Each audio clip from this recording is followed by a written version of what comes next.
They gave me the file on a Wednesday. I was sitting in the Federation's Regional Cultural Liaison office on Way Station Kethorvan, finishing a cold cup of something that passed for tea, and the file landed on the table in front of me with the particular weight of a problem that had defeated everyone else. Senior Attaché Devin Ross sat across from me.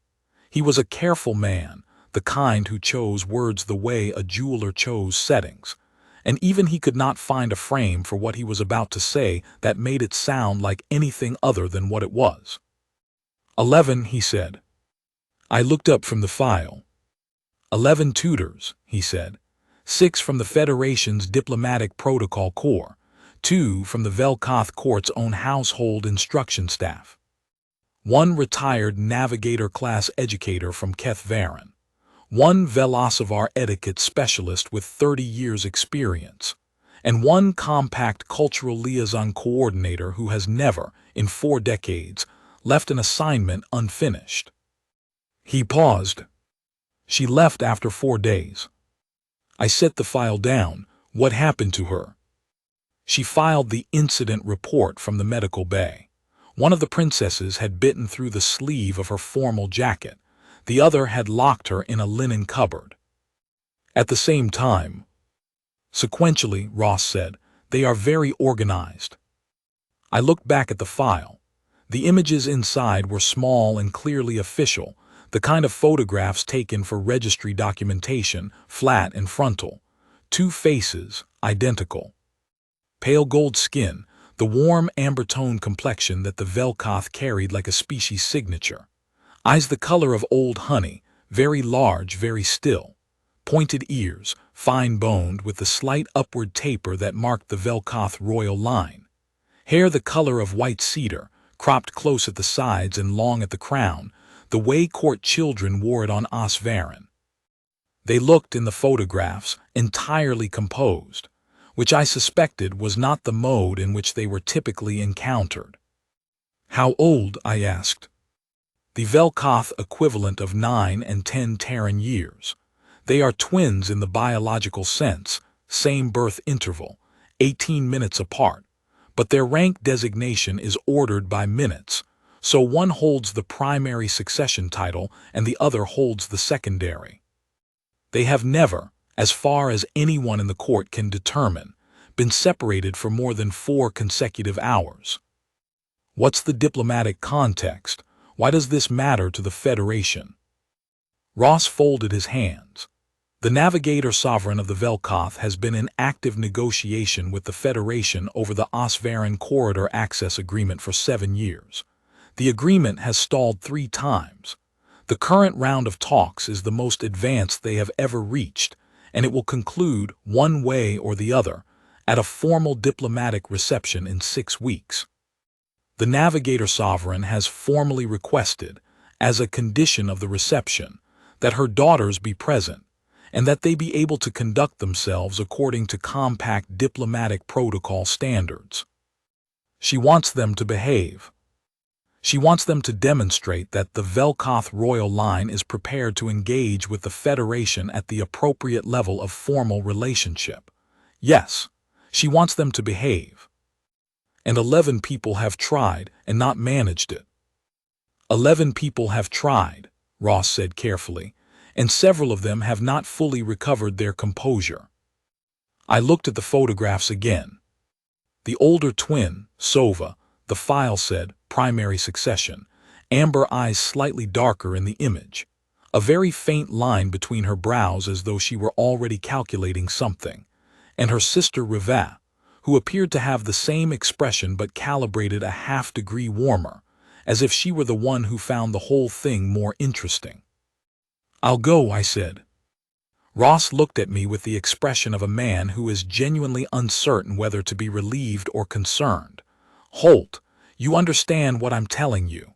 11. I heard you. I closed the file. 11 people failed because they went in trying to win a dominance contest. That's not what this is. He was quiet for a moment. What is it then? I stood up and picked up the file. I'll tell you in 6 weeks. The instruction wing of the Velkoth Court compound on Osvaran, occupied the southern face of the second residential tier. High ceilings of pale dressed limestone, windows that ran almost floor to ceiling, the equatorial light coming in broad and white and unsparing at this hour of the morning. The floors were polished cream stone with a faint ochre mineral vein, and the furniture was low and heavy, and built for a people who sat differently than humans do, wide shallow seats, no backs, the velcoth preferring to fold inward rather than lean. A court aide named Vethos had walked me through 3 corridors to reach the instruction room, and along the way she had given me the kind of briefing that is meant to be reassuring, but achieves the opposite. The princesses Sovavel and Rivavel are punctual, she said. They have always been punctual. Whatever else has occurred, they have never failed to arrive on time. What else has occurred? Vethos paused, a woman who chose her words even more carefully than Ross. Incidents of a varied nature, she said. The instruction materials provided by the 3rd tutor were relocated to the exterior garden fountain. The 4th tutor's formal credentials scroll was returned to her, the Federation copy, in a condition that required the calligrapher to be recalled. The 6th tutor reported that both princesses conducted an entire 4-hour session by speaking exclusively in Velcoth High Formal Register, which he did not speak, while performing exact mirror image of every gesture he made. That last one, I said, that's actually impressive. Vethos looked at me. Something shifted in her expression, not alarm exactly, but a recalibration. Yes, she said after a moment, it is. She stopped in front of a pale wood door and turned to face me. Instructor Holt, I will tell you one thing that is not in the file. Please. The Navigator Sovereign has observed every session. From behind the high observation panel at the north end of the room, there is a viewing corridor. She has watched all 11 instructors. She has never intervened. Whatever she is looking for, none of them provided it. She held my gaze. I thought you should know. I thanked her. She opened the door and left me to go in alone. They were already there. Seated side by side on the wide instruction bench, back straight, hands folded in their laps in what I recognized immediately as a formal courtesy posture. One that I also recognized, from long experience, as a posture chosen for exactly how long it could be maintained before being abandoned in the most pointed way possible. I set my bag on the instructor's table and did not look at them immediately. I looked at the room instead. High windows, good light. The ceiling had a carved border of Velcoth navigational symbols, interlocked circles and bisecting lines, the kind of thing that took skilled hands years to complete. On the wall to my right, a long table with the materials my predecessor had apparently left behind, protocol charts, courtesy register guides, laminated gesture reference cards. I left all of it untouched. Then I turned and looked at them properly for the first time. The file had been accurate. They were small and precise and very, very still, in the way that certain kinds of energy are still right before they move. Sova on the left, I could tell them apart only by the faint shadow of difference in their expressions, the older twin carrying something marginally more contained in the set of her mouth. Riva beside her, a fraction more open, watching me with the frank, evaluating attention of a naturalist who has found a new specimen. I sat down in the instructor's chair, not behind the table, which is where every predecessor had sat, but in front of it, level with them, no barrier between us. They watched me. I said nothing for a moment. I looked at them with the same quality of attention that Riva was turning on me, level, interested, not performing anything. Riva tilted her head approximately 2 degrees to the right. Sova said, in precise Federation standard with almost no accent, "You are not going to introduce yourself." "I was about to," I said. "I was giving you a moment to look at me first. It seems fair." A pause. Sova and Riva exchanged a glance of the type that twins develop over years, so compressed that an outsider sees almost nothing, but something passes completely. Previous instructors introduced themselves immediately upon entering, Sova said. I'm not a previous instructor, I said. My name is Marin Holt. I am 53 years old. I have spent 26 of those years teaching diplomatic protocol, mostly to people who either didn't want to learn it or thought they were already too important to need it. I'm moderately good at it. I find it interesting. That's the introduction. Your turn. Ravaz's expression shifted, the first real movement either of them had made. Not quite a smile, something more considered than a smile. We have no need to introduce ourselves, she said. You know who we are. I know your designations, I said. I know your titles and your succession order and your approximate ages. I don't know who you are yet. I usually find out over the first few days. Previous instructors, Sova said, with the patient precision of someone laying out an argument, did not say things like that. What did they say? They told us what they expected of us. That sounds exhausting, I said. Another exchanged glance. This one lasted a half-second longer. It was, Ravaz said. I had learned in 26 years that there is a particular mistake that people make when they are given charge of a child who has already broken every rule in front of them. They treat the rule breaking as the problem. They try to close the gaps, shore up the fences, anticipate the next move. They go in looking for compliance, and they spend every hour of every session managing the gap between what they have demanded and what they are getting. The Velkoth species biology did not help with this approach. I had read what the file contained about it, and then I had requested the supplemental xenobiology notes that the file referenced but did not include, and I had read those too. The Velkoth dominance hierarchy was not a social convention. It was an evolved response, a deep biological imperative that drove every Velkoth child, from the moment they were old enough to interact with other minds, to probe every authority figure they encountered for the load-bearing wall, the thing that would crack, the limit of what the adult would actually do. 11 instructors had all hit that wall at different points. The Velkoth children were not cruel. They were thorough. They kept testing until they found the crack, and then they filed it, and then they moved on to the next test. What they had never encountered, as far as I could tell from reading 11 incident reports, was a wall that didn't crack. Not because it was rigid, because it wasn't a wall at all. The first week was reconnaissance on both sides. They tried the mirror image gesture routine on the first day. I was teaching them the formal greeting postures of 4 different compact member cultures, and they were performing exact inversions of every movement I demonstrated, watching me through their amber eyes with the calm attention of cats watching something they haven't decided yet whether to eat, and then I sat down and started doing it back. Perfect mirror image.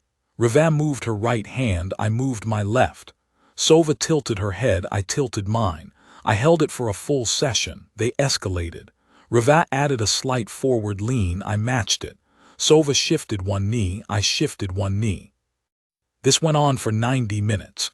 2 grown professionals and 2 Velkoth children locked in an increasingly elaborate ballet of mirrored postures, until we had all run through the entire greeting sequence 3 times and covered 4 cultures worth of material in the process. Ravaz broke first.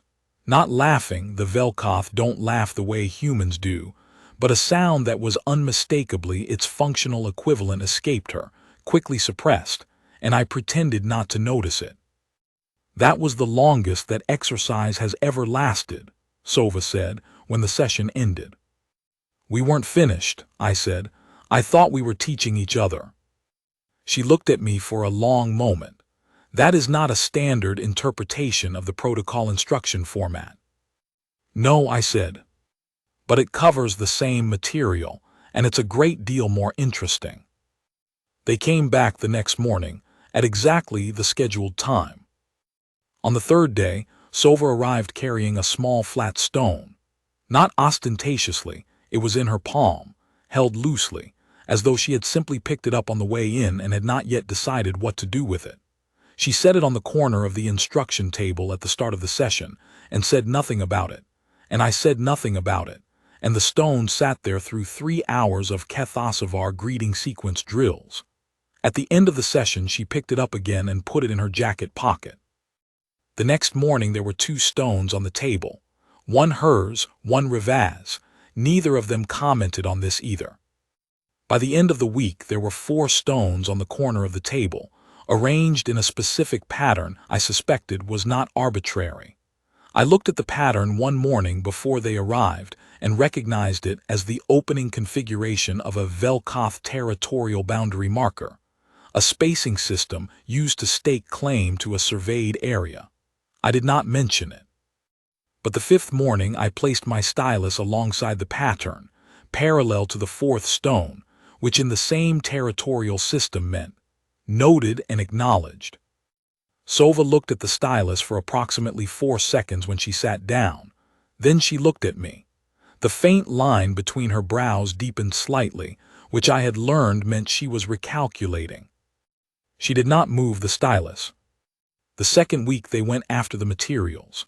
I arrived on the 3rd morning to find that every gesture reference card from the laminated stack had been rearranged into a sequence that, I realized after a moment of study, accurately diagrammed the correct greeting protocol for a Velkoth formal court address. A sequence I had not yet taught them, because it was scheduled for the 4th week. I stood and looked at it for a moment. Then I turned around to find them watching me from the instruction bench. "This is correct," I said. "The hand position in stage 3 is wrong, the secondary hand should be lower, but the sequence is right. Where did you find the Velkoth source material?" "The court library," Rivaz said. "The formal address volume. 3rd shelf from the top." "You climbed the shelves." Sova climbed the shelves. I held the ladder. "Good division of labor," I said, and pulled up a chair, and we spent the rest of that session on the Velkoth greeting sequence, which they had already half-taught themselves and only needed the corrections. They were, when the subject was genuinely interesting to them, extremely fast learners. I noticed, sometime in the 2nd week, that they never interrupted each other. Whatever system of coordination they had developed over 9 and 10 years of shared existence, it operated without friction. One began a sentence and the other finished it, or one asked a question and the other supplied the context that made the answer comprehensible, and this was so seamless that I sometimes arrived at the end of an exchange before I had registered that 2 different people had contributed to it. The Velkoth dominance hierarchy testing was entirely individual, each of them probing separately, comparing results through those compressed twin glances, but the thinking was frequently shared. When I began treating it that way, asking them to reason through a problem together rather than addressing each separately, the sessions moved twice as fast. The 3rd week, they tried something different. They arrived at the session and sat down, and Sova said, in the formal high register of Velkoth court language, that their 4th predecessor had apparently found impenetrable. A long and precisely constructed sentence that I recognized as a formal challenge to my right to instruct. In Velkoth High Register, I had spent 3 evenings in the court library. The grammar is not simple, but I had been around long enough to know that the things you say in formal address are always about 30% the same things. I responded in the same register at about 60% accuracy, probably 70% on a good day. Good enough to be understood, not good enough to be mistaken for fluency. They stared at me. "I apologize for the accent," I said. "I've only had a few days with the formal register. I'm better in the conversational mode." Rivaz made the suppressed laugh sound again, quicker this time. Sova was quiet for a moment. Then, in Federation Standard, you made 2 syntax errors and your tonal pattern is incorrect on every 3rd word. "I know," I said. "I need more practice. Will you correct me while we work?" There is a specific quality to silence from children who have been offered something they did not expect. It has a different texture than the silence of calculation or the silence of resistance. This was that silence. Yes, Sova said. For the rest of that week, we moved between Federation Standard and Velkoth Formal Register in the same sessions, with Sova providing corrections in a running undertone that was sometimes merciless and always accurate. And I accepted every correction without argument because she was right, and because accepting correction without ego is something I had 26 years of practice at, and they had never once seen an adult do. By the end of the week, my tonal pattern was incorrect on every fourth word instead of every third, which Sova noted with the satisfaction of someone who has successfully taught something genuinely difficult. The fourth week, they tried to get into my bag. I came back from a brief exchange with Vethos in the corridor to find them both crouched beside my carry bag, which I had left on the table. They straightened immediately when I entered. Neither of them looked embarrassed. Embarrassment was, I was beginning to understand, not a primary Velkoth emotional register. There's nothing interesting in it, I said. Credential documents, a spare stylus, a packet of pressed fruit I bought at the Waystation Market, and a personal journal that I would prefer you didn't read, not because it contains secrets, but because the handwriting is genuinely terrible and I have some pride. You kept it in a locked bag, Sova said. The bag locks automatically. It's a standard Federation diplomatic bag. I sat down. If you wanted to know what was in it, you could have asked. Previous instructors did not offer. I know, I said. What did you want to see? A pause. The journal, Rivas said. I told you the handwriting is. We can read it, Sova said. I looked at her. She looked back. That faint line between her brows again, the one that meant something precise was being calculated. All right, I said. I took the journal out and set it on the table. One entry. You can read one entry each, and then we are working on the Kethosavar reception table courtesy forms, because those are genuinely complicated and the reception is in 3 weeks. They divided the journal between them with the swift, practiced efficiency of 2 people who have shared everything since before they could speak. 10 minutes of silence while they read. Then Rivas set her page down and looked up. You were on Osvelith when the bridge collapsed, she said. Yes. You were the one who filed the incident report. I was the only Federation representative on site. Someone had to. You wrote, she glanced at the page. The form asked for a count of the injured. I counted 14. I have never been more angry at a form in my life. I stand by that, I said. Sova had set her page down and was watching me with an expression I couldn't fully read. Something more careful than her usual assessment. You were angry about the form, she said, not about the bridge. I was angry about both, I said, but you can't do anything about the bridge. You can do something about the form. I paused. That is, incidentally, the entire logic of protocol. You cannot always fix the thing that went wrong. You can sometimes fix the form the thing went wrong in. A long silence. Rivas said, Is that why you teach it? Partly, I said. What is the other part? I considered that for a moment. Because, I said, the people who treat it as merely a set of rules to follow rather than a language to speak are the ones who make the most serious errors, and those errors cost people things, sometimes things that can't be given back. I looked at them both. You are going to be in positions where the quality of how you say something will determine what happens to other people.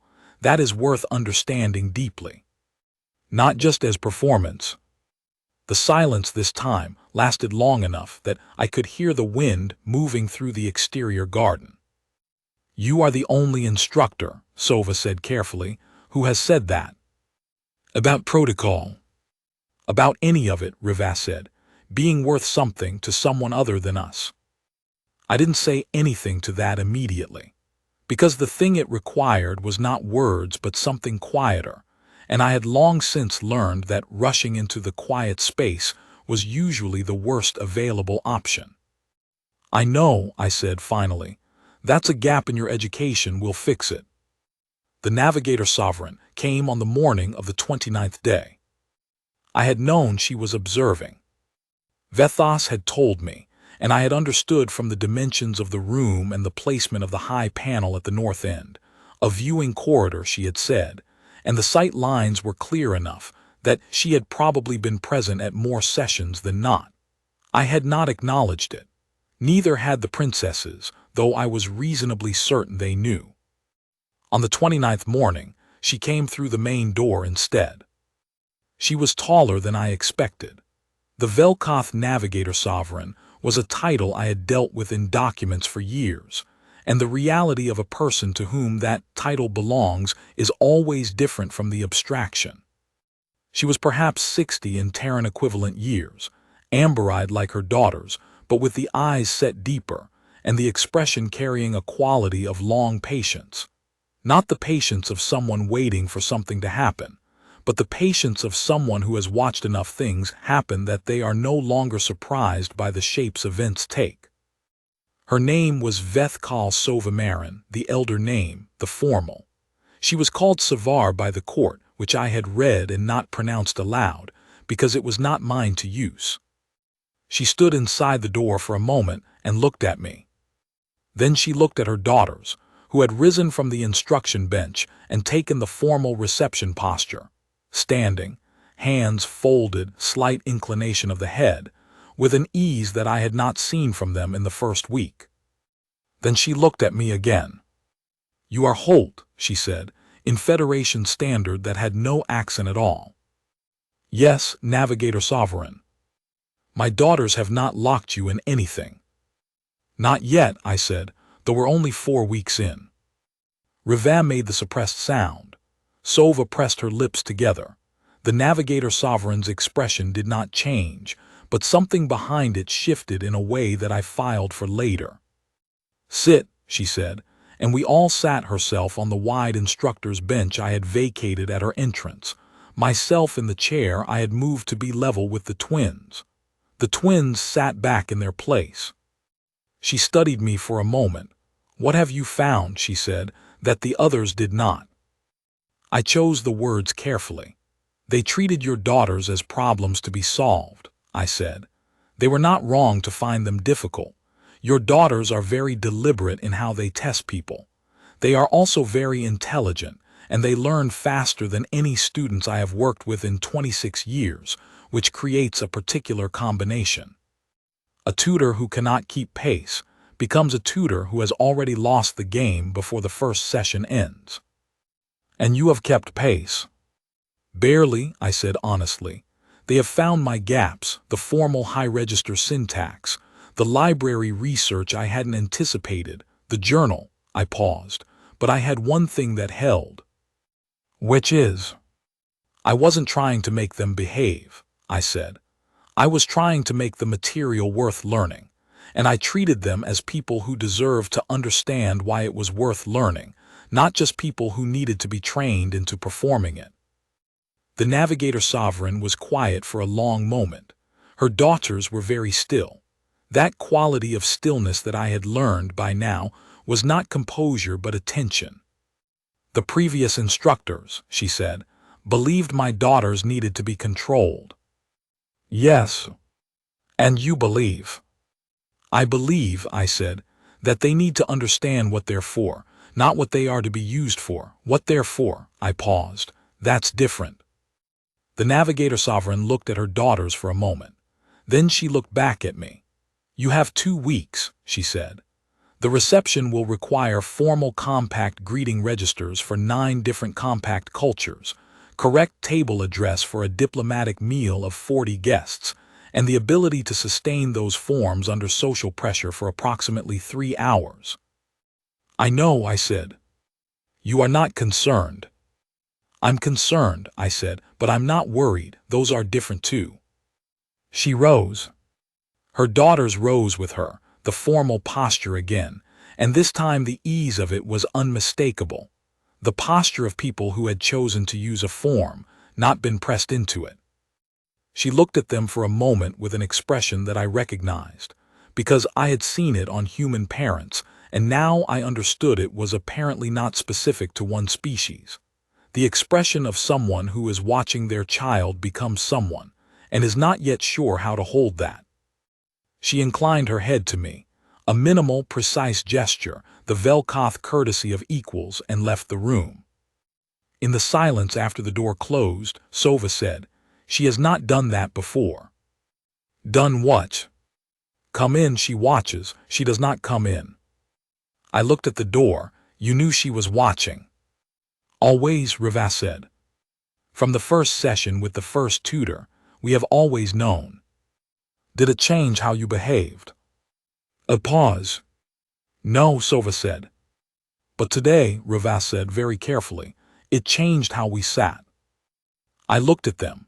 They looked back. Two amber-eyed faces carrying, for the first time since I had arrived, something that was not evaluation or testing or deliberate composure, but something younger and less armored. I picked up the protocol guide and opened it to the Kethosavar table address forms. "Come on," I said. "We have 40 guests to get through in 2 weeks. The Kethosavar forms alone are going to take 3 sessions." They moved their chairs closer to mine without being asked. What that meant in practice was that the instruction table, which had always been a barrier between instructor and student, the previous tutors apparently stationed behind it like a fortification, became shared ground. Sova's stones moved from the corner to the surface beside the protocol guides.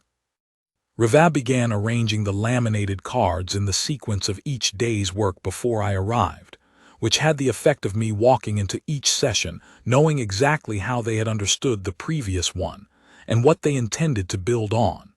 It was, I reflected at the time, the most collaborative form of instruction I had run in 26 years. It was also the fastest. I will not pretend the last 2 weeks were simple. Sova found 2 errors in my Velkoth register transcription and corrected them with a precision that made the court librarian, when I mentioned it, press his hand to his chest as though recovering from something. Riva learned the 9-culture greeting sequence in 8 days and spent the 9th day teaching it back to me in the mirror image method, correcting every subtle misalignment in my timing until it was right. They argued with me twice about the logic of particular forms. Once they were wrong, and I showed them why, and they accepted it with the same directness with which they had raised the objection. Once I was wrong, the secondary hand variant for the Velaron standing approach greeting, which I had rendered incorrectly in my own notes for years without anyone ever telling me, and Sova told me so with a precision that left no room for ambiguity. And I said, "You're right," and crossed out the error in my notes and wrote the correction in the margin. And Riva watched me do it with an expression that I did not immediately understand. "What?" I said. "You wrote in the book," Riva said. "It was wrong, now it's right." "You did not argue." "There was nothing to argue about. You were correct." I capped the stylus.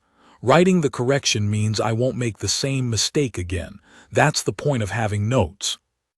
Sova was watching the crossed-out line. "The previous instructors," she said slowly, "would not have done that. They would have said the form had variants." "The form does have variants," I said. "That variant is wrong for standing approach. Different situation, different form." I set the notes down. "You too should keep your own notes, not copies of mine, your own. What you found, what you've corrected, what you want to remember. The things that make sense to you." They looked at each other. "Previous instructors did not suggest," Riva began. "I know," I said. "Do you want notebooks? I have 2 in the bag." They did want notebooks. They filled them in the last 2 weeks with a density of notation that told me more about what they had actually absorbed than any assessment I could have designed. Sova's handwriting was precise and architectural, her notes organized in the court hierarchy style she had grown up with. Riva's were messier, full of marginal diagrams and alternative phrasings and cross-references in a personal shorthand that I couldn't read but clearly worked for her. On the last full day before the reception eve, Sova brought me her notebook and set it open on the table without a word. The page showed the 9-culture greeting sequence mapped out in her architectural notation, with corrections to 3 of my original phrasings marked in a different ink, a darker blue, the second color she had started using partway through the 4th week for things she had verified independently. 2 of the corrections I had already made in my own notes. The third was one I had not caught. I looked at it for a moment. The Veleron standing approach variant, you found the source document. Secondary Archive, Court Library East Annex. The restricted section. A pause, the door was unlocked. Was it? It may have been unlocked by someone who knew we would need the source document, Sova said, and who had access to the archive key. I looked at her. Vethos, I said. Sova said nothing, which was, in Velkoth courtesy register confirmation. I wrote the correction into my notes and handed the notebook back. Sova returned to her seat and continued working without comment. I decided I would thank Vethos in the morning. On the evening before the reception, I was sitting in the instruction room after they had gone, finishing my own session notes in the terrible handwriting they had decided they could read, when Vethos came to the door. The Navigator Sovereign asks if you require anything for tomorrow, she said. I'm fine, I said. She also asked me to tell you, Vethos paused, with the particular pause of someone delivering a message they are not entirely certain they are rendering correctly. She said, the Velkoth do not have a word for what the instructor has given my daughters. We have a word for what you give a student who needs to be shaped. We have a word for what you give a student who needs to be challenged. We have no word for what you give a student you have decided is already enough. She said to tell you that. I sat with that for a moment. Tell her, I said finally, that humans don't have a word for it either. We just do it and hope the other person notices. Vethos nodded and left. The reception was held in the Navigator Sovereign's formal reception hall, which was 3 times the size of the instruction room, and had windows that ran the full height of the south wall. The equatorial light came in at a low angle in the late afternoon, gold and unhurried, cutting across the pale stone in long, clean panels, and catching the mineral grain of the floor so that the whole room seemed to glow from underneath. 40 guests from 9 compact cultures arranged at a table that the court had spent 4 days setting. I stood near the north wall, because I was not a guest and did not belong at the table, and I watched. The twins entered with their mother, formally dressed in the Velkoth court colors, a deep bronze that turned their pale gold skin luminous under the afternoon light. They took their seats on either side of the Navigator Sovereign's chair and sat with their hands folded, and they waited, and they were entirely still. Not the performed stillness of the first morning in the instruction room, the real kind. The first 3 guests arrived, and the formal greeting round began. The Kethosovar delegate came first. I watched Sova rise and execute the full Kethosovar reception greeting, the 2-stage hand posture, the precise inclination of the head, the spoken acknowledgement in Kethosovar formal address, and do it correctly. All of it. Not at the level of a recitation, but at the level of someone who had understood why each element existed and was choosing to deploy it. The delegate paused. In my experience, delegates do not usually pause in the middle of a reception greeting. The form is well worn enough that people move through it on established grooves. He paused because something unexpected had happened, and the unexpected thing was that a small Velkoth child had greeted him with complete formal accuracy in his own culture's reception register. He responded in kind. Then he added something, a secondary phrase, a formal acknowledgement of genuine reception, the Kethosovar courtesy reserved for occasions when a greeting has been received as intended rather than merely performed. I had not taught her that phrase. She had found it. She had understood the distinction. Riva handled the Velosovar delegate 3 guests later. I had coached her on the secondary hand position at stage 3.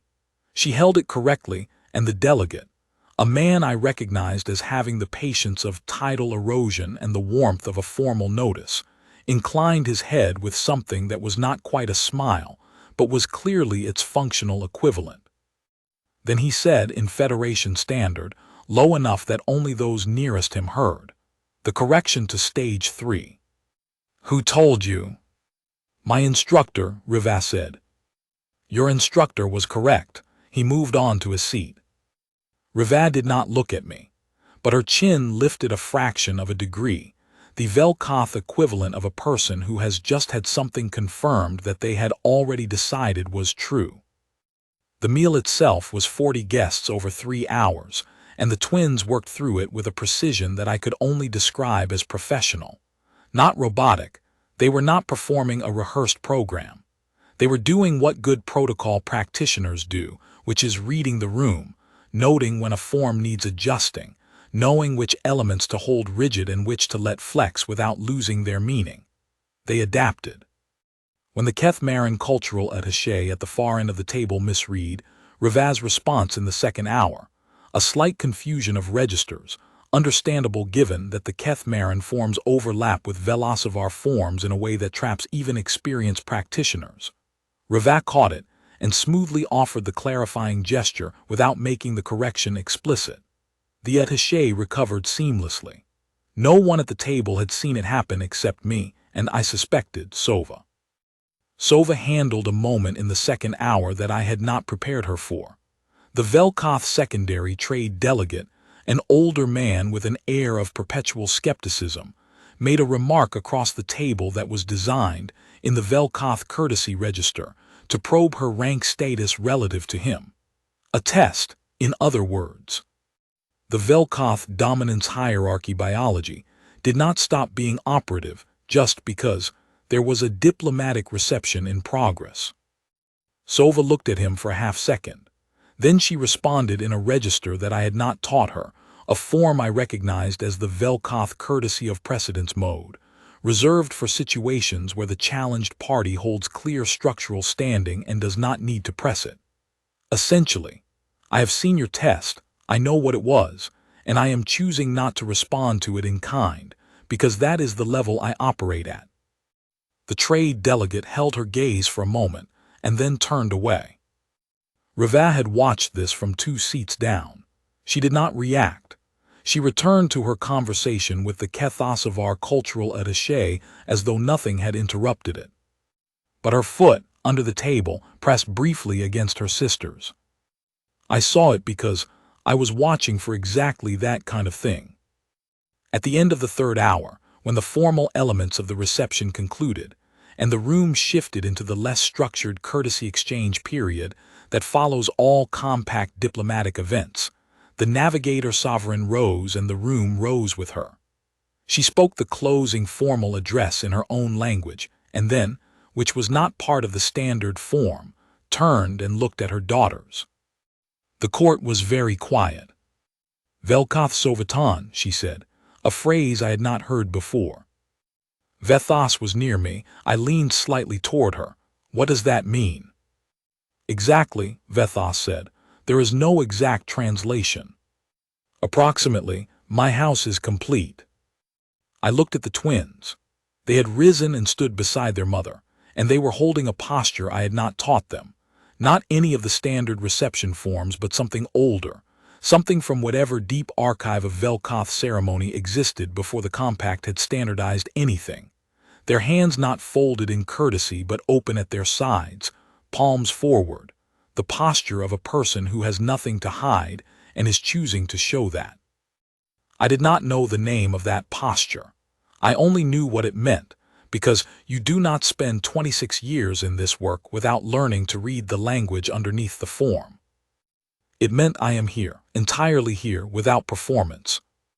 I was packing my bag in the instruction room the next morning when they came in. The reception was done. The Navigator Sovereign's chief aide had already communicated to Ross that the corridor access agreement would move to formal ratification within the month. The Federation's Regional Cultural Liaison Office would be very pleased. Ross would write me a warm message, and I would read it in some other way station waiting room over some other cold cup of something that passed for tea. The bag was packed. The gesture reference cards were stacked and returned to the table. The journal was inside the bag, in the locked outer pocket. The twins stood in the doorway for a moment. "You are leaving today," Sova said. "This afternoon," I said. "The courier ship leaves at the third bell." Rivat came in and sat down on the instruction bench. After a moment, Sova followed. They sat the way they had sat on the first morning, straight, hands folded, but it looked entirely different now. Not a performance of composure, just two people sitting down. "We would like to continue," Rivat said.